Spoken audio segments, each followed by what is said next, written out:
बाघ और आदमी की कहानी। एक समय की बात है। एक जंगल में एक बाघ फंस गया था। किसी शिकारी ने उसे एक बड़े गड्ढे में पकड़ने के लिए जाल बिछा दिया था। बाघ बहुत परेशान था और किसी भी तरह से बाहर निकलना चाहता था। तभी उधर से एक आदमी गुजरा।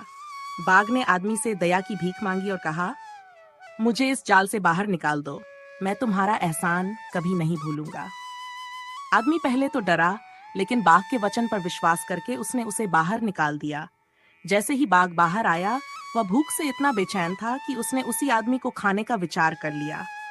आदमी ने घबराकर कहा, यह अन्याय है, मैंने तुम्हारी मदद की और अब तुम मुझे ही मारने जा रहे हो।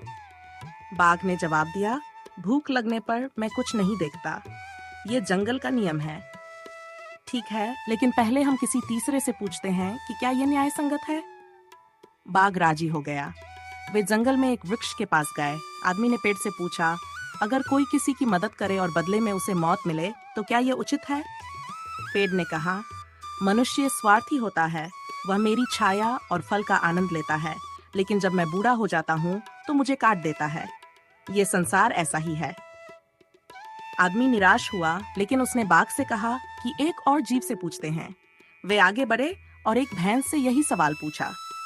भैंस ने जवाब दिया, जब तक मैं दूध देती हूँ लोग मेरा ध्यान रखते हैं, लेकिन जब मैं बूढ़ी हो जाती हूँ तो मुझे काम से निकाल दिया जाता है। मनुष्य को इसी का सामना करना चाहिए।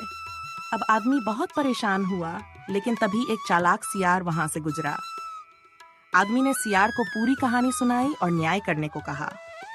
सियार ने सिर खुजलाते हुए कहा, मैं कुछ समझा नहीं, क्या तुम मुझे फिर से दिखा सकते हो कि बाघ किस तरह फंसा था?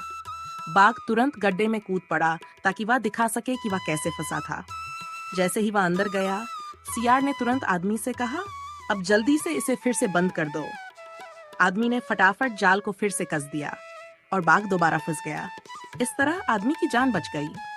शिक्षा: संकट के समय धैर्य और बुद्धिमानी से काम लेना चाहिए। हर किसी पर आंख बंद करके भरोसा नहीं करना चाहिए। लोभ और विश्वासघात करने वालों का अंत बुरा होता है। नमस्कार दोस्तों, अगर आपको मजेदार, हंसाने वाले और धमाकेदार कार्टून देखने हैं तो फिर इंतजार किस बात का? अभी यस एम कार्टून को सब्सक्राइब करें और हाँ, बेल आइकन जरूर दबाएं ताकि कोई भी नया वीडियो मिस न हो।